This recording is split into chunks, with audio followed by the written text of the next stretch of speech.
Estimados maestros, el día de hoy vamos a hablar acerca de las evaluaciones para estudiar en casa. Permítame presentarme, soy la doctora Rosa María Tello y trabajo para la empresa Educatemas. Bienvenidos en este día a un trabajo sencillo, pero que les va a permitir a ustedes conocer un poquito más en lo que se relaciona a la evaluación del currículo general.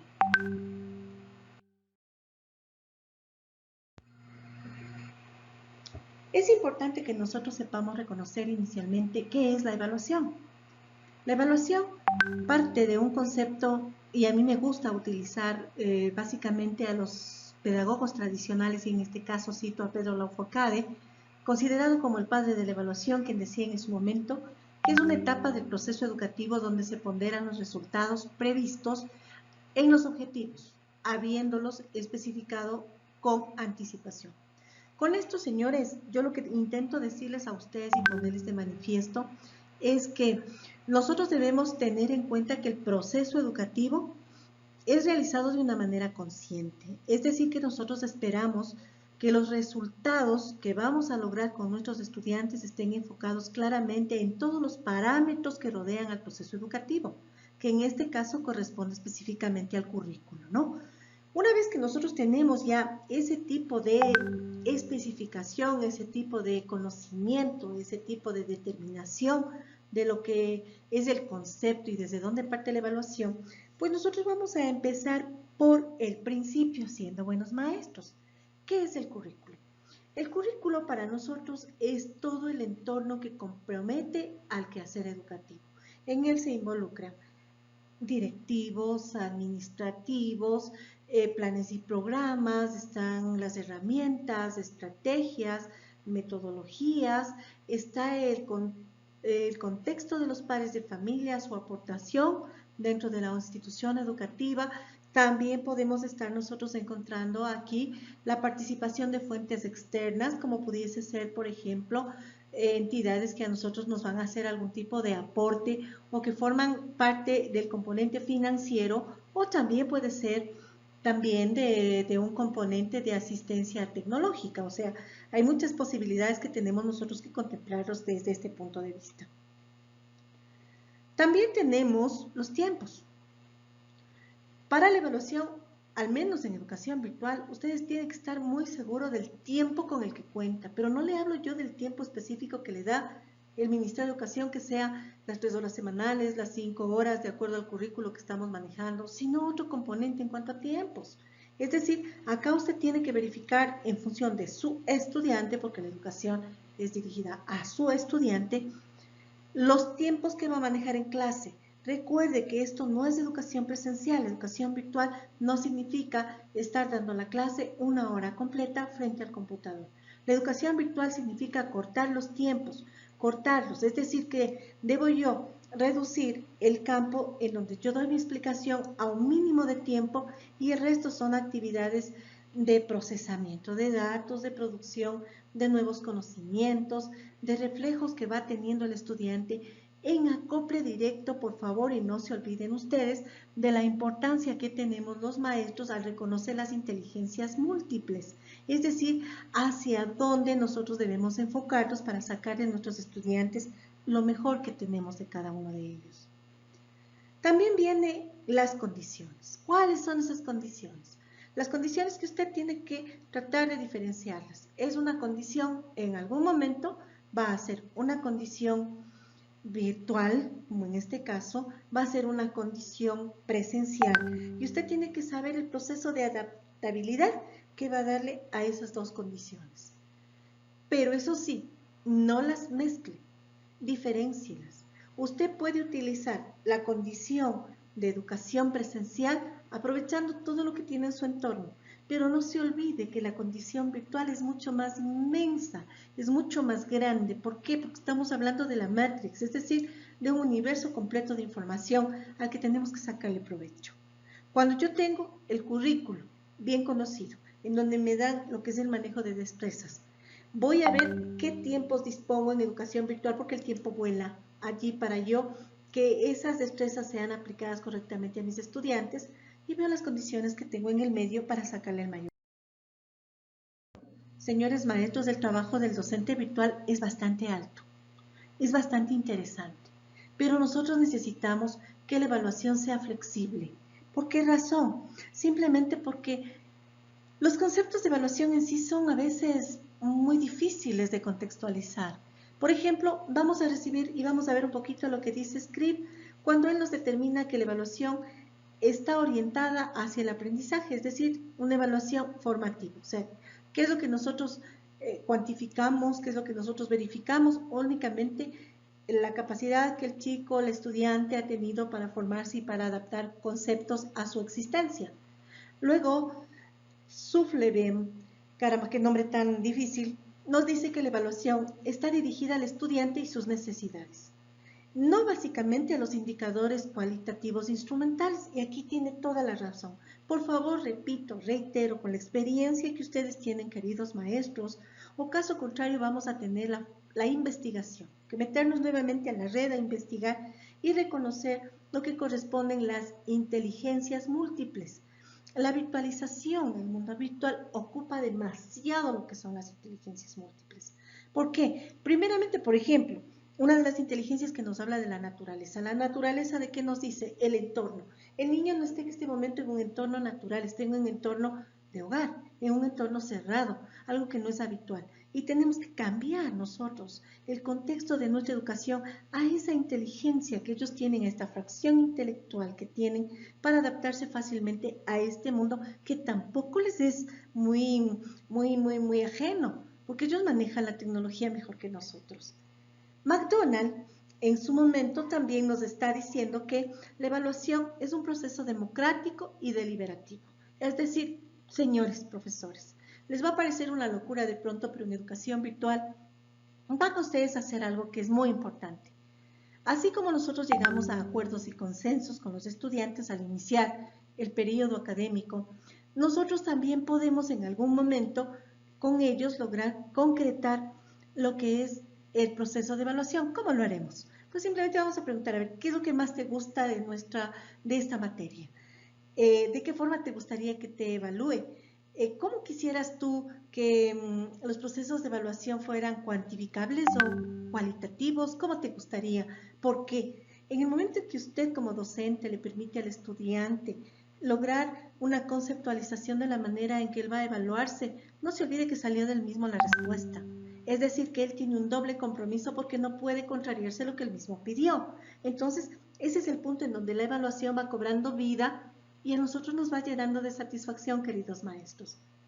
Stake, en el año 2006, nos sostiene que se debe respetar las cuestiones de intereses particulares de nuestros estudiantes, las experiencias y valores, especialmente de aquellos grupos sociales. Es otro aspecto, queridos maestros, que en nuestra actualidad nos va a permitir ampliarnos un poquito. Nos damos cuenta de que nuestros estudiantes corresponden a una heterogeneidad no hablemos de clases porque eso estaría súper mal entre nosotros, hablemos más bien de condiciones socioeconómicas a nuestro alrededor. Ejemplo, no todos los estudiantes tienen una computadora, no todos los estudiantes tienen una laptop, no todos los estudiantes tienen un smartphone. Entonces, nuestra educación no puede ser direccionada únicamente hacia el campo de quien tiene la computadora. La evaluación no puede estar solamente fija en ese contexto. Podemos hacer también una evaluación de pronto a través del smartphone, del teléfono inteligente. Es decir, que si de pronto yo veo que 4, 5, 6 estudiantes no tienen un medio, pues yo voy a crear una grabación y a través de la grabación que me pueden escuchar en un celular, pedirles también que ellos produzcan a través del audio. Utilizan música, la música también es otra de las inteligencias múltiples. Entonces, aparte que nos demuestran una destreza, el desarrollo de la destreza cognitiva, también el estudiante nos va a reflejar ya no es una destreza, sino una competencia en el manejo tecnológico.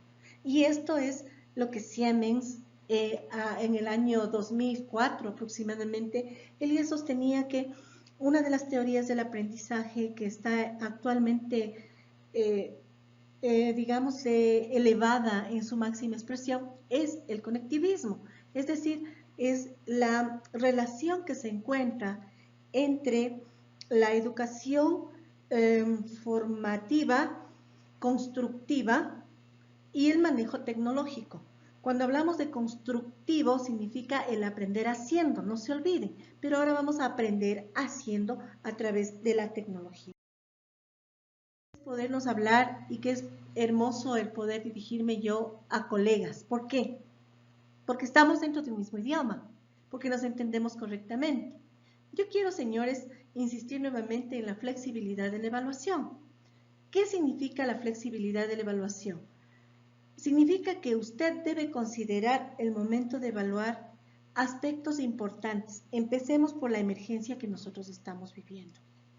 Cuando nosotros mencionamos el hecho de cambiar de un proceso dinámico como era la educación presencial a un proceso netamente virtual, nos vamos a encontrar con características totalmente diferentes. Características que van desde el campo físico hasta el campo emocional y el campo intelectual. El joven estudiante, el niño estudiante, el puberto estudiante, no está dentro de su contexto, en donde molesta, en donde platica con su compañero, en donde busca la manera de sobresalir. No, acá está en un mundo solo, porque él está frente al computador. Pero fíjense en ustedes lo que dice esta diapositiva que les estoy poniendo. Les estoy poniendo de que el tiempo que usted dedique para estar frente al computador, tanto usted como maestro, cuanto el estudiante, debe ser extremadamente limitado. ¿Por qué? Porque la duración de los encuentros virtuales son cortos. Es decir, usted no puede tomarse todo el tiempo del mundo como para quedarse dando clase y justificar que lo hace. ¿Se cansa usted?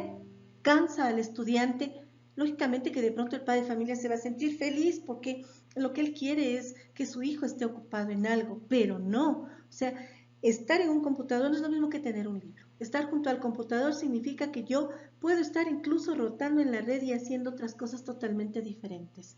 Nosotros vamos a entender lo que son los momentos educativos para que nuestros estudiantes ejecuten ese momento educativo y que realmente su aprendizaje sea completo. La evaluación, como le habíamos dicho hace un momentito, parte de diferentes estratos, de diferentes lugares. Un ejemplo le voy a dar cuando hablábamos hace un momentito del currículo. Todos estamos conscientes porque somos maestros y hemos manejado el sistema curricular. En él encontramos nosotros lo que son las áreas de conocimiento. ¿Qué son las áreas de conocimiento? Las macroestructuras que tenemos que centrarnos cada una de las diferentes áreas, que tenemos que nosotros ubicarnos cada uno de los segmentos, llamémosle así, que nos ha dado el Ministerio de Educación desde educación inicial hasta tercero de bachillerato, para que las asignaturas que son dadas en este campo sean por ustedes verificadas, no en el sentido de cambiar, porque si recuerdan ustedes el currículo, son los mismos contenidos, pero con distintos grados de dificultad para ser más sencillos y menos complicados en una charla como la que estoy haciendo en este momento, que es solamente a través de diapositivas. Cuando nosotros encontramos que los contenidos van superándose, también quiero ya de antemano decirles que usted, dentro de lo que son los procesos de planificación, dentro de lo que es la revisión metodológica, usted, con la libertad que nos da el Ministerio de Educación y nuestra legislación escolar, de que el currículo sea ampliado, es decir, que nosotros tenemos un currículo que nos centremos en esos temas, pero ¿cómo lo podemos hacer a nuestra manera? Que tenemos que alcanzar las destrezas que nos están solicitando, pues sí, señor, así es la verdad. Pero aquí vamos a hacer un cambio.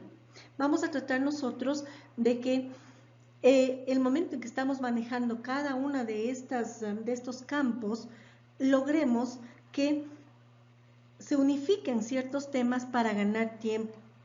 ¿Qué quiero decir con ello? Que, por ejemplo, si yo iba a tratar en 3 clases un determinado tema, como es educación virtual y yo me voy a servir muchísimo del trabajo autónomo, esas 3 horas las voy a dividir. Las divido yo en la educación, que está acá conmigo en el aula, que no me demoraré mucho, y la actividad que van a desarrollar ellos a través de su actividad en casita. No con el apoyo de papá, mamá, sino demos estrategias para que él trabaje de manera individual. Así, tanto el currículo de básica como el de bachillerato van a tener una connotación diferente y lo que vamos a querer nosotros es que para que esta evaluación sea consistente, pues se nos demuestre a través de la consolidación de algunos temas para bajar el tiempo y la carga académica y solamente darles a nuestros chicos lo que se necesita. Como un hacia la siguiente lámina, quiero decirles que es importantísimo, colegas, el que usted siempre converse con su compañero de grado superior. Es importante para que le pregunte, a ver, tú para que mis alumnos vayan a tu clase, ¿qué necesitas de ellos? ¿Cuál es el conocimiento previo que vas a necesitar? Entonces el profesor le va a decir, necesito esto, esto, esto, esto, esto. Cuando el profesor le ha dicho lo que necesita realmente, entonces usted ya tiene la base de lo que usted tiene que reforzar para que la educación se mantenga mucho más sólida, pero en base de una realidad, no de un supuesto, no de una abstracción. Bien, queridos colegas, vamos a definir lo que es una competencia. Yo les mezclé y les dije la destreza y las competencias. El currículo nos habla muchísimo de las destrezas, pero yo quiero enfatizar un poquito en la competencia. La competencia nos dice que es la capacidad de enfrentarse con garantía de éxito a tareas complejas. Y a nosotros nos interesa la competencia sistemática en el campo tecnológico. ¿Qué quiero decir con ello? Que a mí me interesa que el estudiante demuestre toda la capacidad que él tiene como para realizar investigación a través de la red. No se olviden que ellos son mejores que nosotros, que ellos manejan, pero al revés y al derecho, la tecnología, que para ellos manejarles el celular es una cosa tan simple, pero por favor insistamos siempre en que nuestro idioma sea respetado y que trabajemos siempre con palabras completas para no dañar nuestro idioma más de lo que se está ya dañando completamente. En ese sentido, mis queridos amigos, y al hablar de las competencias, yo necesito que usted se recuerde que educación virtual tiene la relación competencias y destrezas, pero los componentes que tenemos para alcanzar las competencias son el hacer, saber, el saber es el centro, tengo el ser y en donde me permite convivir con los demás. Entonces, la educación virtual más se basa a los componentes de lo que son las destrezas. ¿Por qué razón? Las competencias, perdón. ¿Por qué razón? Porque a mí me interesa que el saber referido, es decir, aquello que yo logré con las destrezas, me permitan ejecutar y lograr un proyecto. Lo que usted va a trabajar y lo que pide incluso la programación COVID-19 del Ministerio de Educación es el manejo en función de proyectos.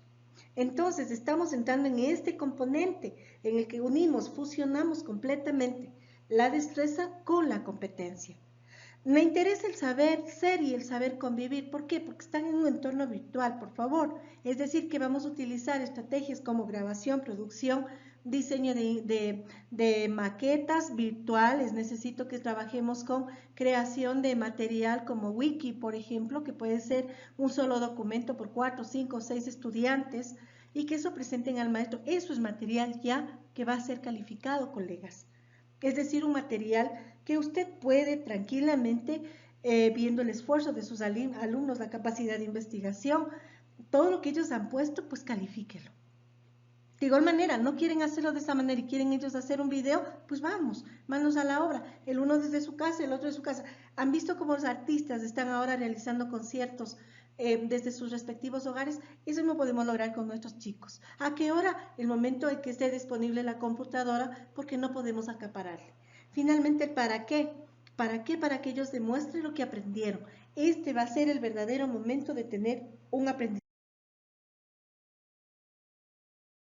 Cuando logremos eso, compañeros, maestros, pues creo que estamos logrando bastantísimo. Recordemos que el marco legal nos dice a nosotros que la evaluación es un proceso continuo de observación, valoración y registro de información que evidencia el logro de objetivos de aprendizaje. Nosotros nos interesa, mire, observar a los estudiantes, es verdad, valorarlos, pero acá en educación virtual no se necesita la valoración que teníamos antes, muy técnica.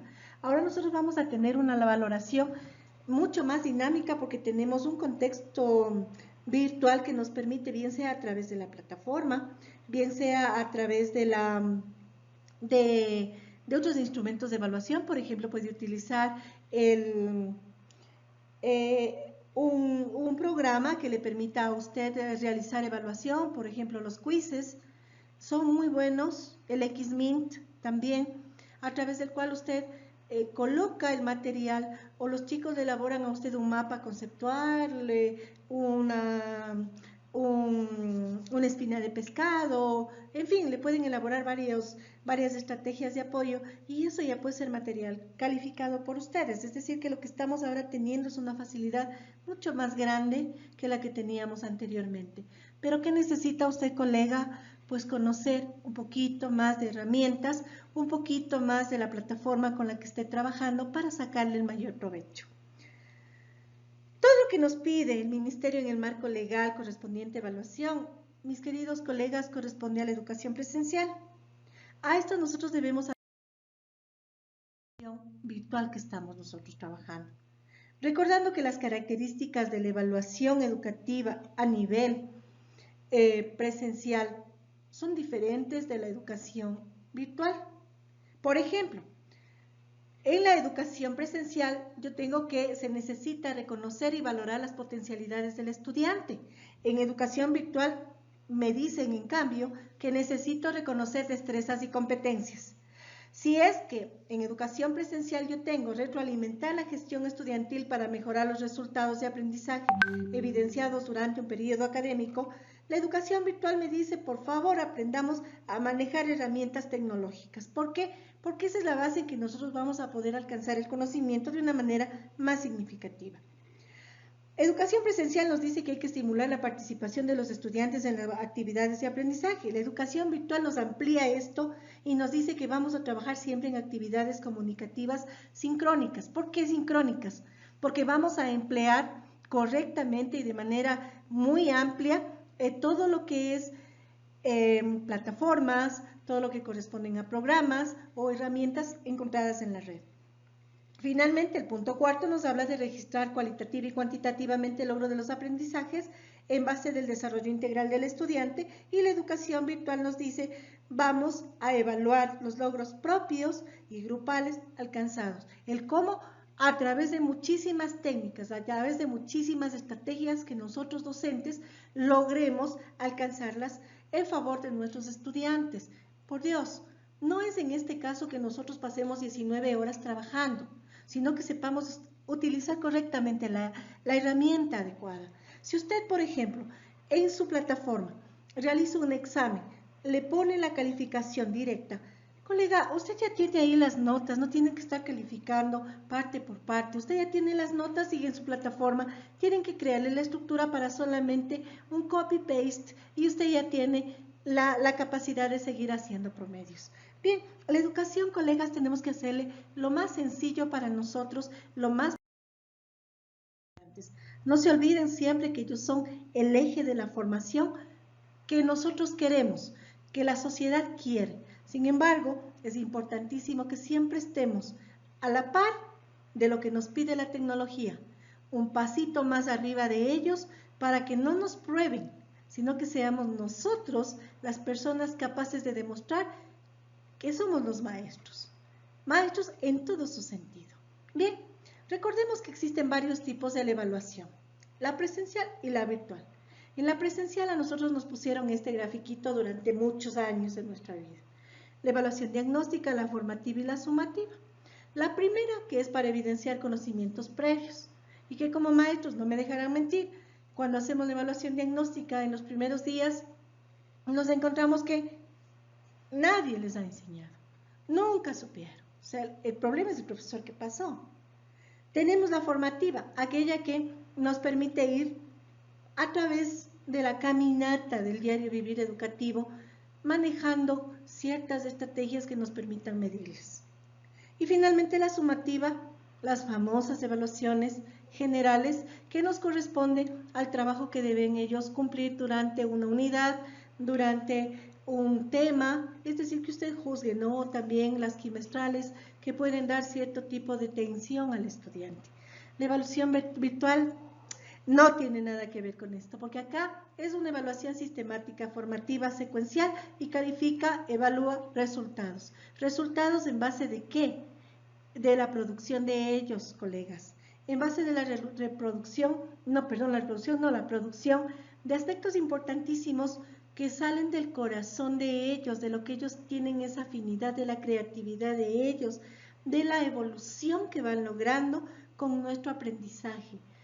Qué hermoso es ver que aquel chico, aquel niño, aquel estudiante de secundaria o de bachillerato, como le queramos llamar ahora, en lugar de presentarnos de pronto un escrito, nos diga, ¿sabe qué, profesor o profe, como nos dicen ahora? Yo le voy a presentar a usted una canción que lo hice. Y lo hagan en su ritmo, ¿no? Que lo hagan de su manera en rap o como ellos quieran hacerlo. Ese es un producto. ¿Qué pusieron? La imaginación.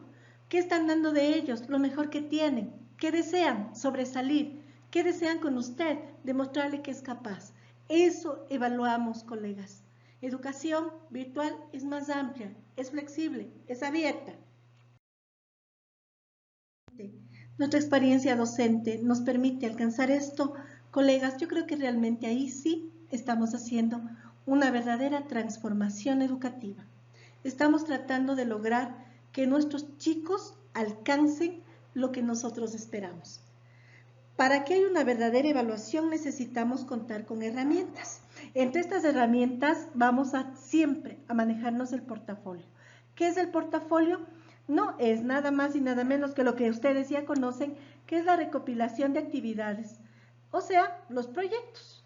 Luego vamos a tener nosotros una rúbrica portafolio. Esta rúbrica son aquellos instrumentos que tenemos para valorar al estudiante. Acá en educación virtual ya no vienen ciertas cosas como evaluábamos antes. Acá nos interesa, por ejemplo, nivel de creatividad.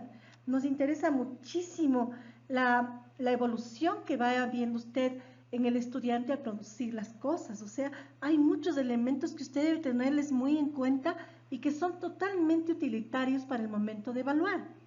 Finalmente, tenemos la rúbrica de autoevaluación. Yo les sugiero, querido maestro, y dentro de mi forma de educar, mi forma de manejar la pedagogía, cuando hablamos nosotros de la rúbrica de autoevaluación, quiere decir que vamos a retomar aquello que les dije al inicio. ¿Qué es lo que quieren aprender? ¿Cómo quieren aprender? ¿Qué te gustaría hacer? ¿Cómo quieres que te evalúe? ¿De qué manera consideras que yo debería calificarte sobre tal trabajo? Sobre esos mismos términos, nosotros creamos la rúbrica de autoevaluación, porque es el mismo el que lo creó, el mismo el que lo ideó, y ahora nosotros lo que estamos haciendo simple y llanamente es poniéndolo ya en blanco y negro. Ojalá tengamos la oportunidad de conocernos en algún momentito, queridos colegas. Lastimosamente la tecnología me jugó una mala pasada y no pude ponerme en contacto directo con ustedes a través de la plataforma del ingeniero Maldonado. Recordándoles siempre a ustedes que Educatemas es una empresa educativa creada por maestros, para maestros. Todo lo que estamos diciendo, quienes hacemos capacitación con ustedes, hemos tenido que formar parte de la creación de estos textos, es decir, que somos personas que al mando de uno de los grandes maestros que ha tenido el Ecuador, que tiene el Ecuador, como el doctor Fausto Segovia, un verdadero maestro en el área educativa, con una capacidad infinita y un récord académico y profesional como editorialista, pues nos permiten hacerle a usted llegar un material totalmente utilitario.